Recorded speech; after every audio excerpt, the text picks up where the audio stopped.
Well, folks, welcome to one more edition of Politics and Random. Egberto is your host. Thank you so kindly for being a part of the show. We're going to have a great show for you today. Today, we will play Danny Fattanti, his interviewed with about the Amazon labor failure in Alabama, but he'll explain why. But beforehand, let me get to the boards.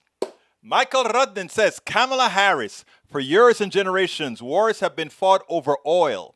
In a short matter of time, they will be fought over water. Saying the quiet part out loud, our foreign policy has been absolutely consistent for decades. Always about strategic interests and resources, never about spreading democracy or any other such sloganeering. That is so true. Did Kamala Harris say that? Let's see. I got to read that. Second one, FDA, Johnson & Johnson COVID vaccine pause is recommendation, not a mandate. J&J said in a statement Tuesday that it was aware of the reports of blood clots, but that no official link to its vaccine had been established. Extremely rare, on par with your risk of getting struck by lightning. Vaccine injuries are rare. 1 out of every 500,000 doses distributed in the United States has an injury petition. And interestingly, that rate is we've done 6 million Johnson & Johnson vaccines. We've had 6 people that have developed blood clots. Here's the thing. Statistically speaking, I don't know. I don't ever take the side of drug companies, etc., but I take the side of science. I don't know if statistically speaking, we can attribute if 6 million people took the vaccine and 6 million people and 6 people died, how do we go with statistics when we have things like other people who take other things and die? Eat sugar. What percentage of people develop something that caused them to die within weeks? I don't know. I guess what I'm trying to get here is from a mathematical standpoint. I think the danger of creating doubt in a vaccine, because 6 people develop blood clots, 1 died, but we don't really know that we can attribute that to the vaccine proper or to some other incident. I think I think it's dangerous what they're doing. I think I disagree with the Biden administration here. From a scientific point of view, that number, that those people could have gotten blood clots from many other things unrelated to the vaccine. If you have 6 million people and every one of those 6 million people got a vaccine, of those 6 million people, irrespective of having gotten a vaccine, there's a good probability they would have developed clots or something, some disease anyway. And I think, I am sorry. I am still trying to figure out the rationale with which they made the decision to come out this way. I think it does more damage in the long run than it really helps. And talking about it's transparent, well, I mean, how many people would have died of other things of those 6 million people who took the vaccine? How many people died because of a diabetic reaction? Was that caused by the vaccine? I don't know. But I think, again, this part, I don't know that it is good science. Welcome aboard, Paul Fleming, Jessica Taylor. Hello, Eric Hayes. 1 person died. Yes, I read that 1 person did die. Again, we don't know if that has anything to do with the vaccine. But thanks for telling me that, Eric. Michael Rudnick, for many decades and generations, war have been fought over water. LA Water District has been stealing water for nearly a century. Yeah, and a lot of people have been stealing Colorado water, right? They own rights to water in Colorado and many more. Okay, what is the mathematical COVID rate is and mortality too? The development of blood clots for getting coronavirus is 15.6%. I looked it up because I knew somebody would have asked that today. So if you get coronavirus, there's a 16.5% chance that you're going to develop blood clots. In other words, for every 100 people that get coronavirus, 16.5% of them will have blood clots. And I can attest to that with respect to my cousin. My cousin, who was a detective in New York, he just retired this year. He got coronavirus and he got blood clots, a stroke, and some other damage to organs caused likely by these blood clots. So I know the coronavirus is very, very dangerous. Michael Rudney, that was E2247, not me, but agreed. Thank you for making the correction, sir. Thank you for making the correction. Jessica Taylor, Johnson & Johnson has already faced hesitancy because of its efficiency. So now they're trying to find an excuse to remove it. And interestingly, that efficiency for, we want to compare apples and apples, oranges and oranges. What happens is the landscape under which Johnson & Johnson was tested was different than the landscape under which Moderna and Pfizer were tested, right? In other words, different disease components were out there depending on which one was tested. So we don't have a clean test on it. And the one thing that I do have to say is that the technology used by Moderna and Pfizer, because it's using RNA technology where it's building these spike proteins themselves, having nothing to do with the old form of making vaccines, we'll see about durability, but it seems like these are going to be, in the long run, more effective and almost designer type deals that can create responses to drugs rather quickly. I saw that on 60 Minutes this Sunday.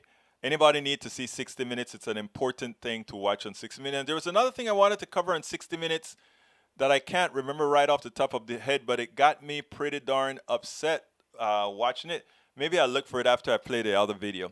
Candice Sheck-Nader, welcome aboard. Welcome aboard. Sunday from Europe, Africa, where over 32 million doses were given.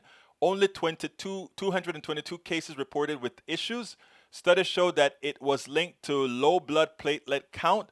U.S. has given over 6 million, J&J, and only 6 cases reported. And interestingly, the one thing that Fauci said is one of the reasons they do have the pauses. They want people to know that if the type of clots that develop don't get solved by using the standard blood clotting methodologies. So therefore, it really means that what they have to use is some other type of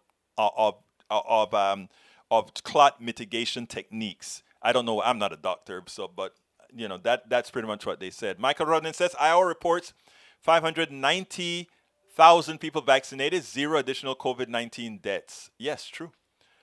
Breach MCP. Hey y'all. Hey Breach. Michael Rudninson, Ohio Department of Health, no death reported from those who have fully received COVID-19 vaccination. Michael Rudnin says, it works. Israel has 0 COVID deaths in major study after vaccine rollout. An Israeli study of 523,000 people who received both doses of Pfizer coronavirus vaccine has found there have been 0 subsequent deaths, according to a report. We're in 300 million already purchases of the other vaccine. I think so. I think you're right, Eric. Michael Rudnin says, I can post multiple articles about locales where there have been 0 COVID deaths among people who have been vaccinated. Be free. I think it's always good to have that sort of information. Breach MCP says, this just gives more ammo to the people who won't take it, and also saying, well, it's not FDA approved. You're right, Breach. A lot of people are going to say that. We need to be those that are encouraging them. I'm encouraging all people to take. You and I, by experience, and all those, I think Michael Rudnin had it as well. I know that my brother has it. Roberto Lewis took the vaccine. Norman Reynolds took the vaccine. We're all vaccinated. In fact, I went and visited. We met halfway with Roberto Lewis to exchange some Panamanian foods. Okay, Michael Rudnin says, I've always seen a few of those posts in my feed. Michael Rudnin says, let's see. Eric Hayes says, why are not many taking, letting others be the experiment? Yeah, a lot of people are doing that. You're right. A lot of people say, I'm going to wait for a lot of other people to take the vaccine and then I'll take it. And to be honest with you, to some extent, I think most people, or not most, but a lot of people think that way. Let's see what happens when all those other people take the vaccine. So there's some truth to that.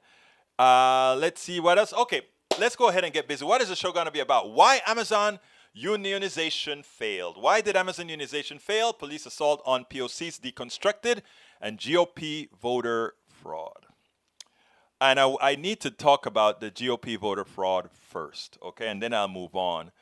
But this is simply amazing. I want to go ahead and get. I thought I had it up. but I had an error in my file. So what I'm going to do is I'm going to bring it up on the screen right here if I can find it, because it was written by a friend of mine, a journalist out of Waco, Texas, but he's now living in Colorado. And this is what he wrote. He had a title of his piece called, come on, Forward the GOP White Brigade. That's what he called the piece. Then he said, half a league, half a league, half a league onward. All in the valley of death rode the 10,000 forward of White Brigade. Apologies to Alfred Lord Tennyson, but a certain full of self Republican in Texas has made the appropriation too easy. Last week, the Washington Post shared a video, and I'll show you the video afterwards, of an unidentified GOP official calling for 10,000 volunteers to brave the darker reaches of urban Houston to find and fight voter fraud. Sounding like a Trumpian brigadier, Eric, he exhorts the troops, saying that to brave a harrowing urban center frequented by a varied people of color call for confidence and courage. You see, he says, this is where the fraud is occurring. Courage, courage. Might this also be where the voter intimidation will be once the GOP army besets heavily minority precincts? You see, Texas and all these places are passing laws that allow the private citizenry to run into these precincts with cameras and challenge every vote. They want to make voting a fighting hell because they want to come into those people's neighborhoods and see, can you really vote? It would be, I tell you what, and if you want to see a piece of the video, this is a piece of the video here that the Washington Post put out there. Let me get that commercial. I didn't want to get the commercial playing, but I don't think I can get around the commercial. Let's see. So after the commercial play, I'll show you. But here's the deal, brothers and sisters. The gall of these guys, right? They don't think that those here it is. Let's go. Now is that if our attorney general, who has the power to prosecute election integrity cases, does not prosecute those that are violating election code, will continue to break it. And Alan Vera, through a lot of the judges and poll workers from November, have identified at least, I think, 15 cases of fraud and have reported many cases. We've got witness affidavits. We're going to recruit and train and assign a very large, when I say large, it's 10,000. We're trying to build an army here of 10,000 people in Harris County that are motivated and highly competent folks to serve as election workers and poll watchers. It's basically safeguard, our voting rights and our voting obligations. So I'm trying to get, encourage and recruit as a precinct chair about 30 people in my precinct that will have the confidence and courage to come down in here in these areas where we really need poll workers, because this is where the fraud is occurring. All right. So me finding poll watchers out here is not, it helps, yeah, but it's a pretty safe precinct. We've got to get folks in these suburbs out here that have, a lot of Republican folks that got to have the courage. If we don't do that, this fraud down in here is really going to continue. Judges that, hey, Bill, I'm willing to do my precinct or the precincts around me, but I'm really not going to go down to Wheeler Baptist Church to be a judge. So this contingency really gives us a little bit more freedom and flexibility in scheduling. Let me explain what you just heard there, folks. If you notice, he mentioned Wheeler Baptist Church. That is one of the biggest Black Baptist churches in Harris County in Houston. And what they want to do is, Houston is the largest county in the state of Texas. It is a bellwether county because it sort of reflects the entire United States. And it trended blue and turned completely blue over the last two elections.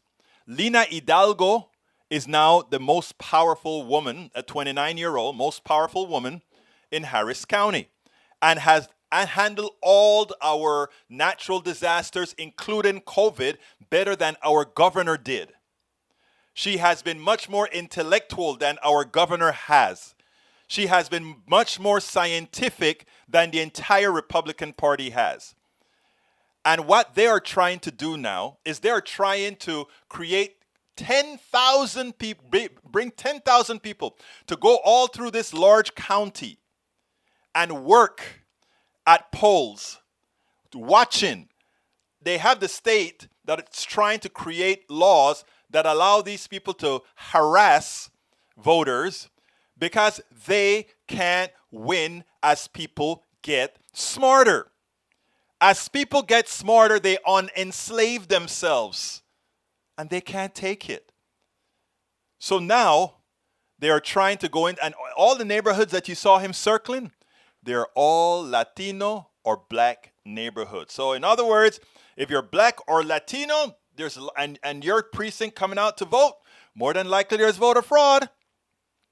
But in the other neighborhoods, where we have found voter fraud, by the way, remember, in Texas, very few voter fraud has been found, and around the country. And every time you found voter fraud, it's generally Republican voter fraud. If you doubt it, ask the Pennsylvania Lieutenant Governor who had a bet with our Lieutenant Governor, Dan Patrick. Dan Patrick offered $25 million for anyone who would come, meaning in $1 million increments, for everyone who would find occurrences of voter fraud. You know what he got? A big zero, a big goose egg. But in Pennsylvania, the lieutenant governor found 3 instances, it's very small, 3 instances of voter fraud. And guess what? It was Trump voters attempting to vote several times. So, when we talk about Republican projection, it's not even a caricature, it's real. And now they're talking about sending 10,000 people in to stop voter fraud in these black and Latino neighborhoods. These black and Latino neighborhoods, they don't want to have anything to do with the cops. They don't want to have anything to do with the legal system because they know what happens when they get into the legal system. Does George Floyd ring a bell? Does Dante Wright ring a bell? I mean, it just keeps happening. Does Mauricio, what is it, the Afro-Latino? Anyway, we have to recall these things. But anyhow, so the show today, we're going to talk about all of this. The show today now is about, I want to play this piece from Brittany Pankett Cunningham. She hit the nail on the head, and then we'll move on from there. In one of the most passionate, truthful, fact-based articulation, Brittany Pankett Cunningham gets this systemic policing problem. She hits the nail on the head. Listen to this and we'll take it on the other side. Very clear that this is fully systemic, and to quote Phil, that this is about the entire House. I find that in far too many places outside of Ithaca, New York, and a couple of other corners of this country, we're not making the kind of progress that we deserve because we're not having the right conversation.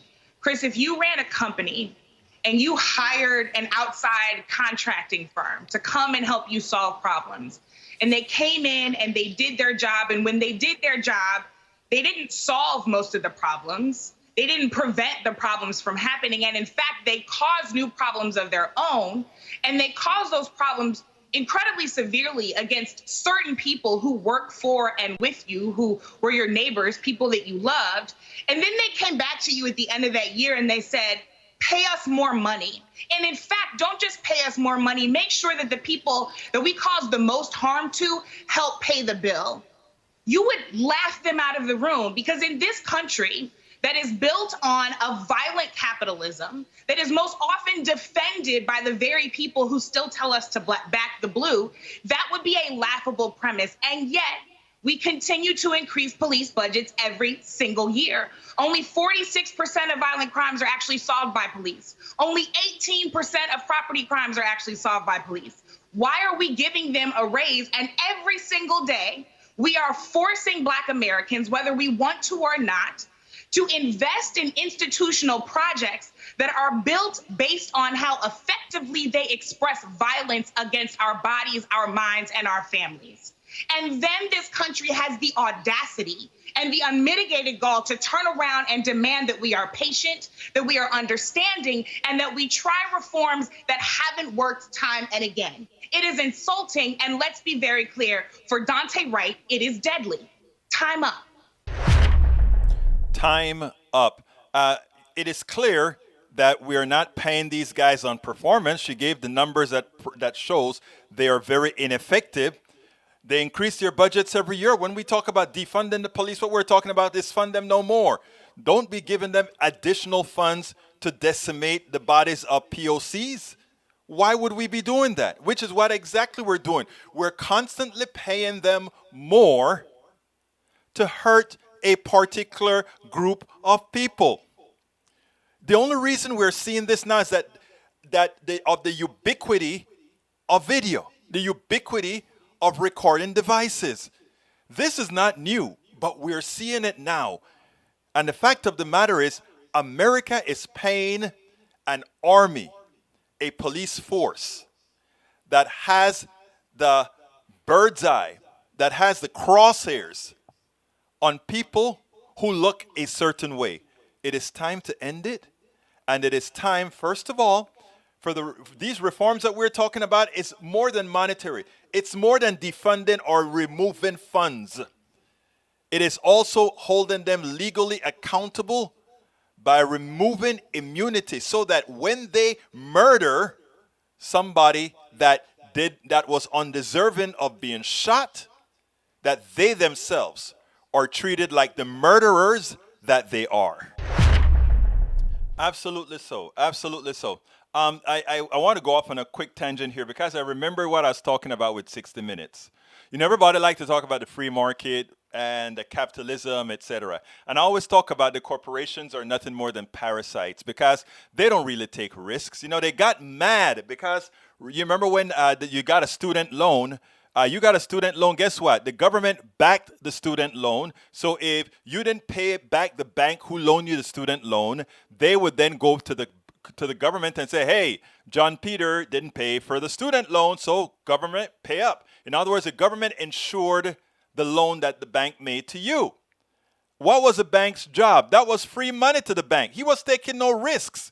He was collecting interest, and if you default, the government makes him whole. So when Obama said, why are we doing that? If the person defaults on the loan, we got to pay anyway. So why do we give the money to the bank so the bank give it to the people?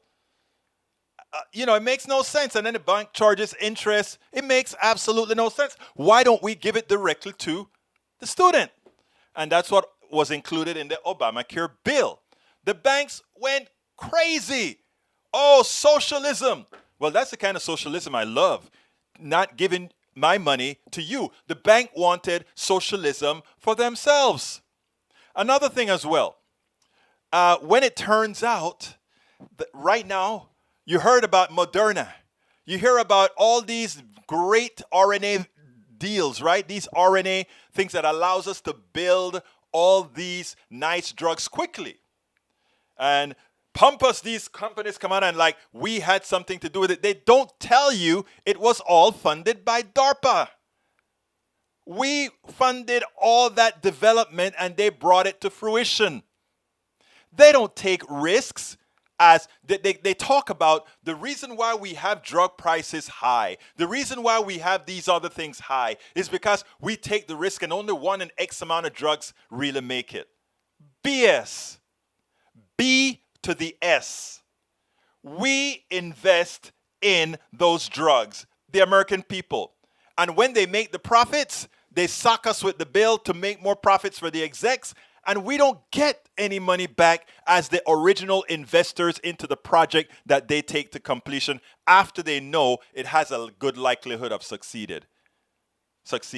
That is corporate socialism. So I just thought you might know that. Anyhow, let's go ahead and listen to Brother Danny Fitanti as to why it was that the unionization of Amazon in Alabama failed. Let's go ahead and talk about that, and then we'll take it on the other side.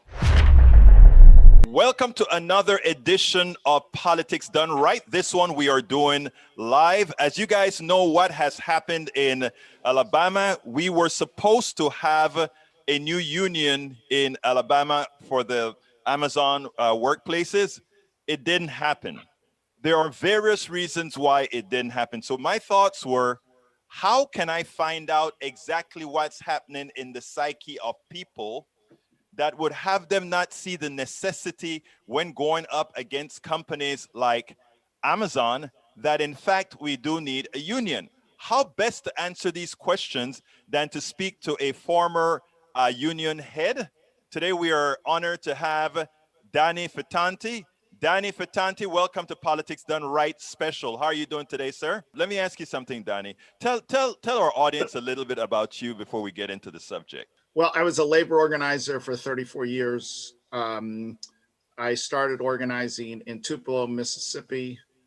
I was in a training program by the Industrial Union Department, and where we got multiple trainings by experienced organizers.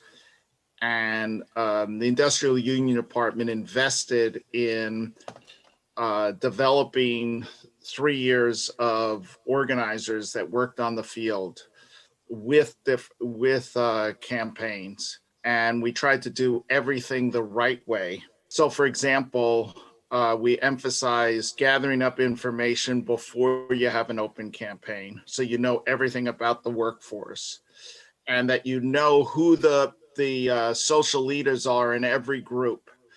In the South, especially Mississippi, it was important to pay attention to race relations, so that you involved whites and blacks. No matter what the ratio was, you had to have folks from both groups on your organizing committee. And then build an organizing committee where the major form of communication with workers was through the organizing committees talking to people in their departments.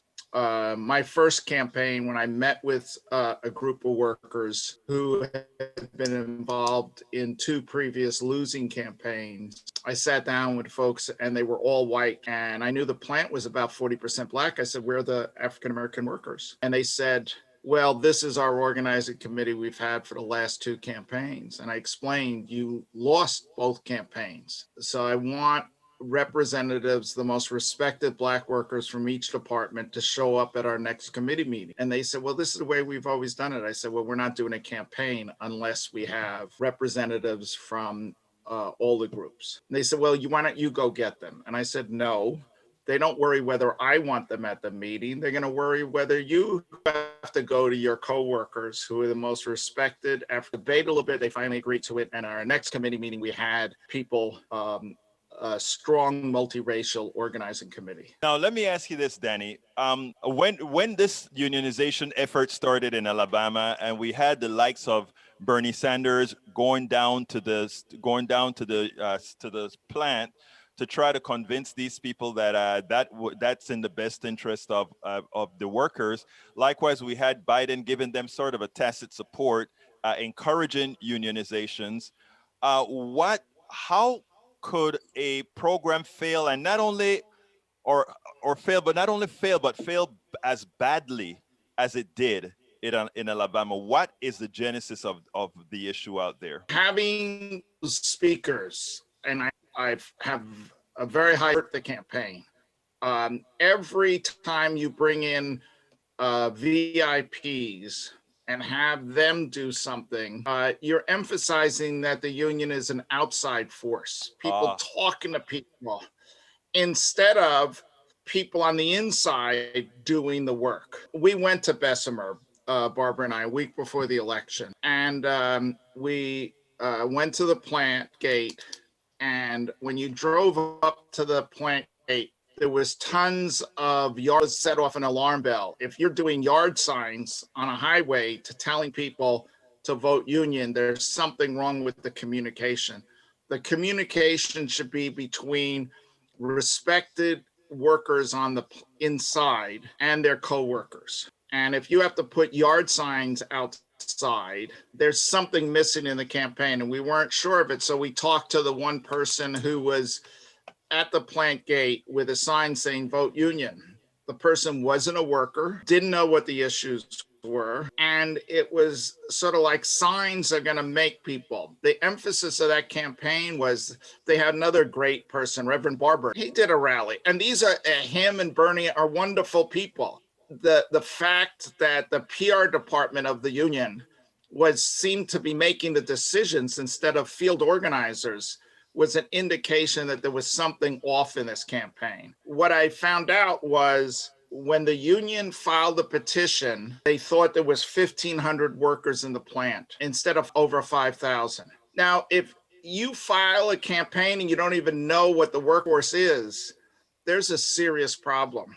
And the fact that into the media about this, you don't want to do that in a campaign. You really have to do the work. And what the problem is many of our unions are not investing in long-term field organizing and campaigns. With that kind of plant, they should have been doing work for 2 or 3 years, developing their contacts, so that the most respected workers on the inside decided to go with the union. One of the other things that's confusing is people think that because there's not a union, that workplaces are not organized, and that's just false.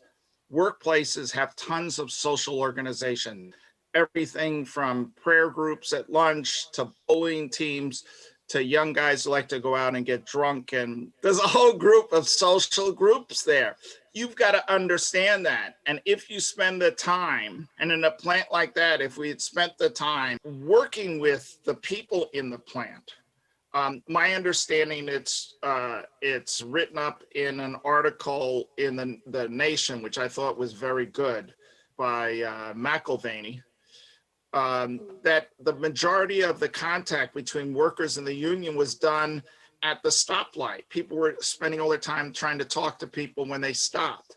If we're doing that kind of work, I'm not saying you never do leaflets and do stuff at the plant gate, but they did zero home visiting. And one of the things I was trained in, if you don't do home visiting, you lost the campaign. Are you telling me then that that there's a good likelihood, because for everything that you're explaining so far and what you're saying has happened in Alabama, are you telling me that this may not have been something that happened organically, but really it may have been an external force trying to use this as a test template, and they did it in a very wrong way? In other words, they didn't make sure to get the right plant, the right, for lack of a better term, virus inside of the buildings with the workers that are actually there? Absolutely. That most workers would rather be in an organization that improves their working conditions and is a force to stand up for their rights. I mean, there were real issues there, like the way they dehumanized people about them being able to take bathroom breaks. Right. The way they had the work sped up so fast that it literally broke down people. Right. That people in that situation would want to change the thing, but they have to feel a confidence in the organization that's doing it. And when the organization takes shortcuts, and this might not have been the fault of the actual field organizer that was on the ground. Maybe he wanted to do more work, but the union wanted a quick victory and a public victory.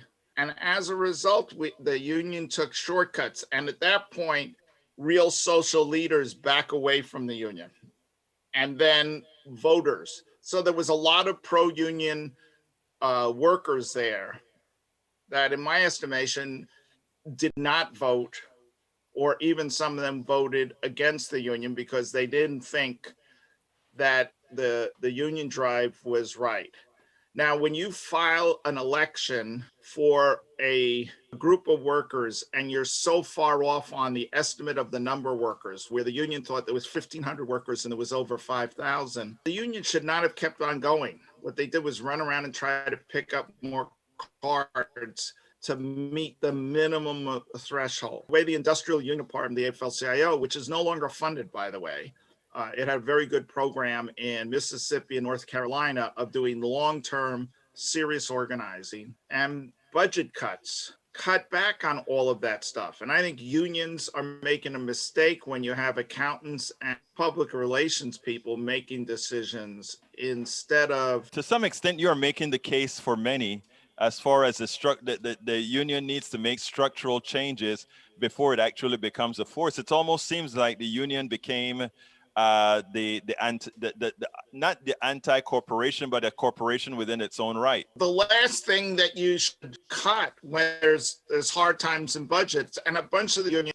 family communication workers, the technology, when you move from when you move to fiber cable from copper cable, needed drastically a smaller number of Workers. A whole lot less workers. And when you close down a lot of manufacturing, that has an impact on the budget. The problem is when you're sitting down the organizing departments and then expect to somehow find a way to organize by having somebody who's very good at PR of rounding up progressives who I think were wonderful in volunteering to do that. You're making a serious budgetary and a serious political mistake within the organizations. And the workers should not be put through a campaign unless we're doing everything we can the right way. It doesn't mean that you're not going to lose campaigns. The other thing that's going on in the press is just talking about how terrible the company was. I mean, we should be clear on this, that companies are not pro-union. If they are, they wouldn't force an election. They would do voluntary recognition, which a number of companies are finally doing with the labor movement. Not a lot, but a decent number. The anti-union activity is going to go on. There is a standard playbook, which they did there, which is not nice, which tries to squeeze people, that organizing has changed over the last 50 years. Years ago, they used to use thugs to beat organizers and to intimidate workers. Nowadays, they have psychologists, management experts in knowing how to pit workers against each other. They do a grid on workers and rate them 1, 2, and 3. As far as the workers who are so pro-union, just leave alone. The workers that are going to go with the company no matter what, and the workers that they have to concentrate on. We did a campaign in the early days of mobile systems in St. Louis, and we had a ratings of people by 1, 2, 3, and somehow we got a hold of the ratings that the companies had, that they either dropped it in the parking lot or somebody was related to somebody. I don't even know how we got it, but the ratings were almost identical. What the company had rated and what we had rated was almost identical. That's what you start with once you have a public campaign. So the trick is, don't go public. Spend the time organizing before there is a campaign. The campaign should only be there to validate your strength. The other dynamic is that in organizing in the correct way, you spend a ton of time with workers telling them exactly what the company is going to do and discussing the issues they're going to raise, and you do it first. So what I would do is gather up all of, and I did campaigns for the steel workers, the International Union of Electrical Workers, and the communication workers. I would gather up all of the instances of union corruption, and I would do a session with the committee and handouts where they were supposed to go to all of the workers and talk about the union corruption. Now, what was good in most of the unions was the union corruption was identified, and so we would go through that. When the company tried to attack you on the union corruption, it went nowhere. We had already discussed it. On union dues, the company spent a whole lot of time on talking on union dues. That should not be a surprise to the union. And what I would do is take what I was trained in. So it wasn't just me, but it was training by experienced organizers. We do a whole session on the dues. We would print out the salaries of union officials and have a discussion of the money, where it went, and how it was used. If you do that in your organizing committee members and your most respected workers where they have something to talk about. In this campaign, the company raised the question of union dues, and the union organized an internet battle between people all over the country sending in messages to Amazon, arguing over the dues question. And in fact, finally, the union said to them, in a right to work state, you don't have to pay union dues, which is like crazy. You're organizing to get workers to have real power. And you don't tell people money is a form of power. Organization is a form of power, and numbers is a form of power. You don't tell people, oh no, you don't have to give any money, just vote for the union and some other officials will fight for you. We're not interested in other people fighting for us. When you do organizing, you're interested in workers themselves doing something. Let me just say, I think that is important for people to understand, because again, what I'm hearing from you, sadly, the unions have adapted the same culture almost as the corporate elite in some of what you're saying, not placing its money into organizers, but placing its money into PR. Unfortunately, what's being sold by corporations in general, PR can make wanted, while PR for workers has almost an inverse property. That is a conclusion that you could come to by listening to me. I don't want to be that negative. There is literally many unions and many people in unions trying to do the right thing, but are facing real challenges with a lack of funding. I want to interrupt you for one reason, because I think what Okay. you just said is very important. My intent was not to mask all unions with the statements that you're making. Okay. But Right. and you're correct, and I thank you for calling that out, because I am a strong union supporter. But we have to call No, out, I know you are.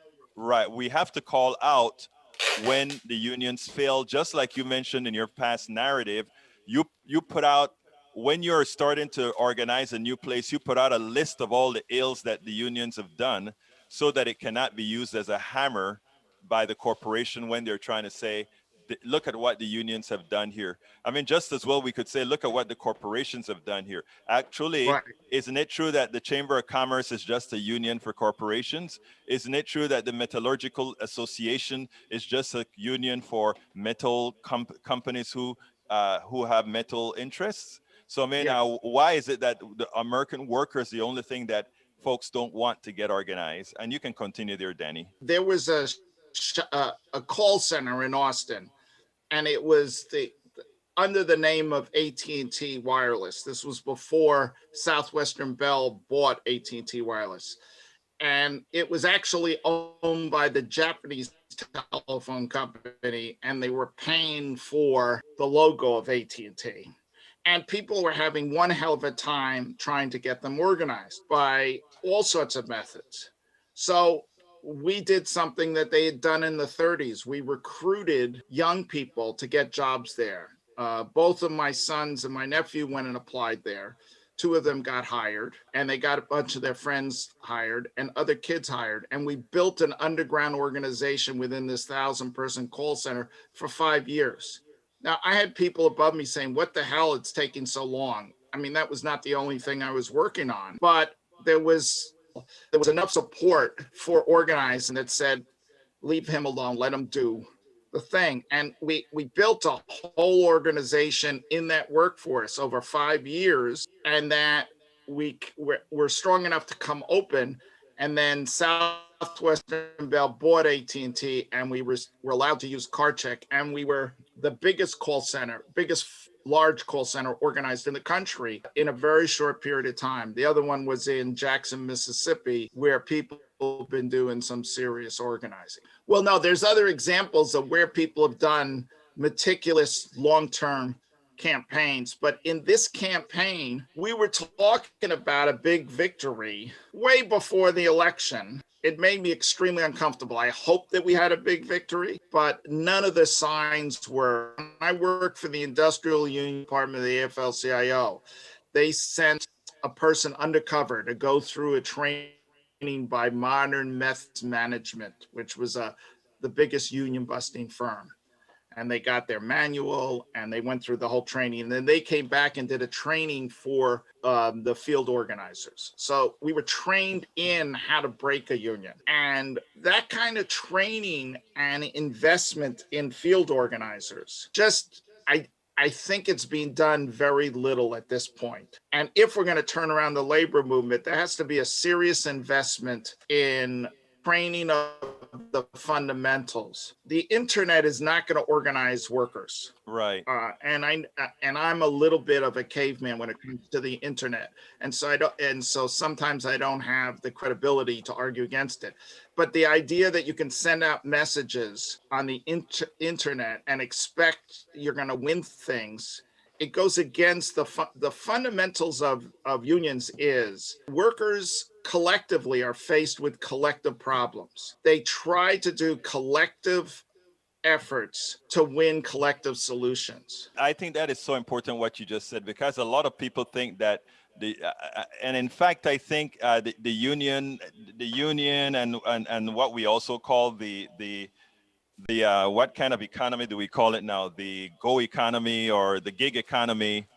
I think it gives people a false sense of what a lot of you did in the past on organizing, and not realizing that yes, the union can be, the internet can be an assistance to helping the union, but it's not a replacement for flesh-to-flesh contact. It's not a replacement for having true relationships, because true relationships is what people trust.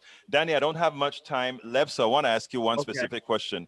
Please explain to folks exactly what is card check. Card check is a process where the majority of people sign authorization cards that say they want to be represented by the union. You have an agreement from the employer that they will accept when a majority of the people sign the cards. We had an agreement with Southwestern Bell that it took a hard fight. It took 5 years to win it, where the employees had the right to win recognition. Now, we had a clause in it that the date did not start until the earliest card we signed. So we would sign up cards before anybody knew that we were doing it, before there was an anti-union campaign, and then deliver it to the company.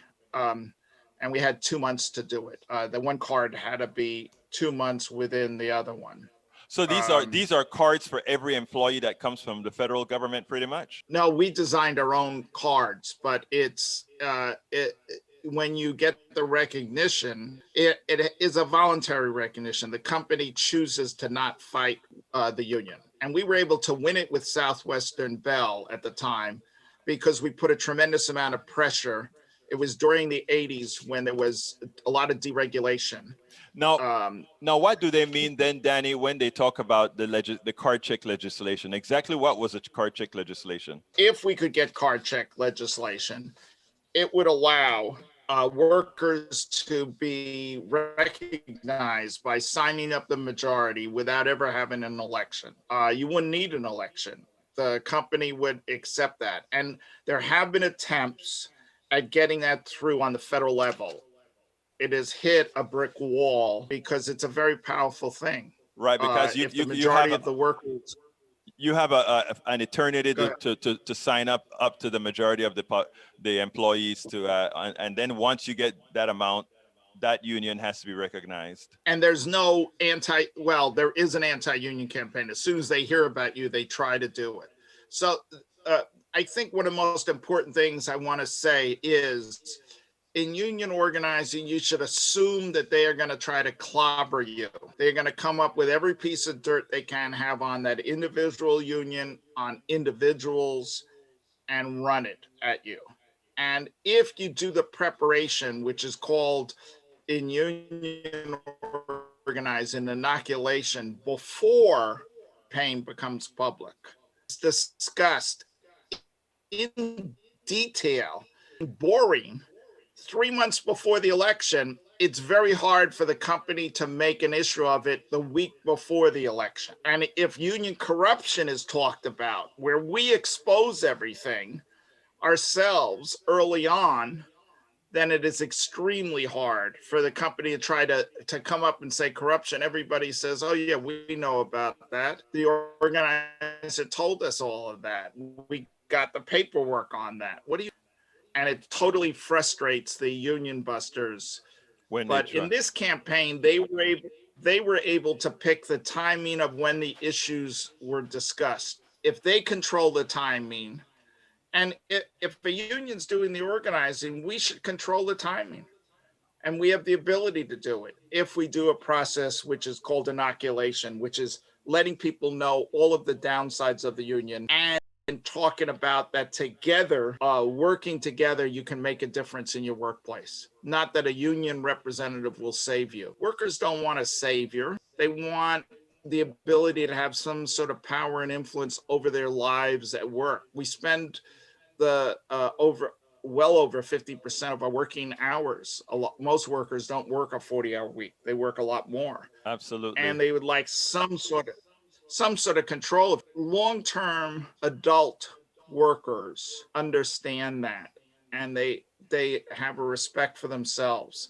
They put up with a lot of crap from the company, so they know what they're used to doing. But people will stand up if you emphasize building organizations and don't emphasize public relations. Let's end it right there. Danny Okay.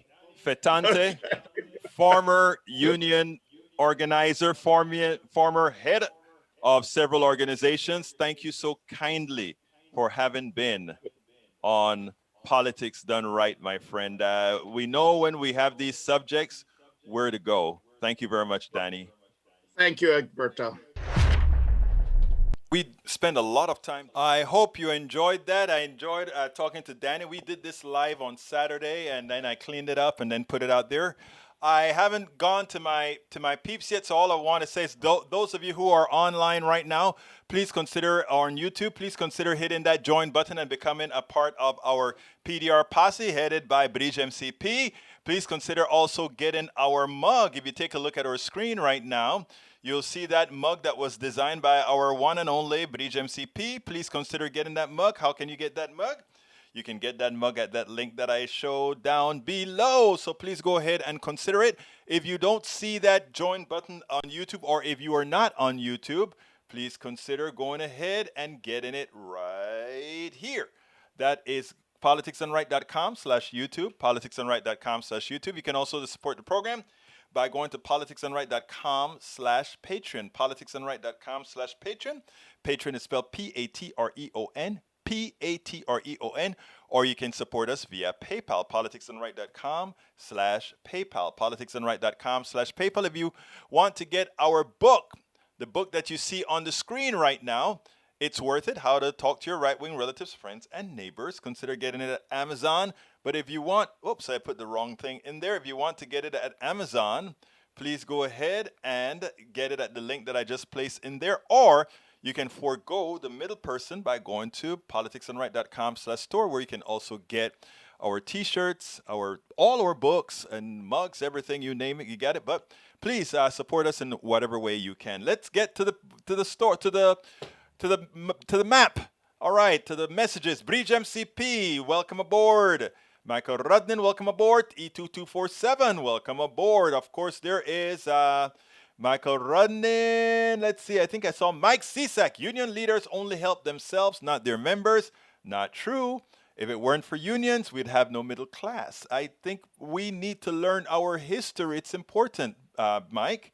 Don't let the misinformation fool you from our plutocracy. They don't want unions, but they keep unions for themselves. Eric Hayes, green union jobs are the future for unions, and I think that is what they're telling the fired pipeline workers. Well, eventually we will get off of oil. Carl Cox, companies work together to shaft workers, whether they are members or unions or not. Yes, there is corruption by some union bosses, no doubt. However, politicians and corporations are a lot more crooked. That goes without saying. You're absolutely right, Carl Cox. Mike Cisak says, Bridge, the best thing to have is a lot of competitive companies people can work for, which makes the companies compete for employees, raising pay and benefits. That you see, you assume that capitalism works. I think I can prove from a mathematical standpoint that capitalism is a failure. And there's the reason it's a failure is because of the mathematical formula under which it's governed. Everything that we do, there's a mathematical construct. And the mathematical construct for capitalism means that it creates inequality. That's by design. Not what I'm saying. It's just the math. Let's see. Bruce Pollard, welcome aboard. Let's see who else is here. I think I saluted Eric Hayes. Lee Grant. Unions have a reputation and history of corruption. I can see why workers would be skeptical. And what about corporations? Which ones are more corrupt, unions or corporations? Please think about that statement. Very important. We want to give our folks good stuff. Almost sound like if people don't like working at a place, they can just leave the job. Last I checked, people are able to leave jobs if they wish. You have not really followed what I talked about when it comes to antiseptic slavery. But then again, it shows its evidence through many of us right here. Listen, when you have lived in a right-to-work state, you feel like you have no power because you don't. When you organize, you're scared of losing your job and probably the highest paying job you ever had along the best benefits you've ever had. So I'm surprised. I'm not surprised it failed. It's conditioning of a slave mindset. Wow. Paul, we think alike, brother. You're absolutely right. Carl Cox, the top 1% has been taking 2.5 trillion every year from the bottom 90% for decades. And when you understand that that is a definition of capitalism, you got it. Crony capitalism, American-style capitalism rewards the top 1%. Parasites who don't make America run smoothly in terms of wealth and damages destroys the bottom 90% in terms of wealth. Wow, I got the smartest people around, you know. Smartest people around. Anyway, folks, we got to get out of here. I thank you so kindly for spending this time with me. I could not do this without you. You guys make who and what Politics Done Right is, not only here on air, not only here on the internet, not only on my blogs, because it's all yours, but you make things happen. My name is Egberto Willies. This is Politics Done Right, and you know how I end this baby. I am what? Out! We spend a lot of time deconstructing the news, trying to parse it into a form that everybody can understand. We try to find those little nitpicks where it flies above the fray, etc. If you really like these videos that we do, I want to ask a big favor. Please go ahead, number one, subscribe to our channel, and number two, please join if you can. Thank you so kindly for watching. Keep watching. Please remember to share. We must populate the entire internet with our progressive message, a message that we know is what most Americans say that they want. So help us, please join.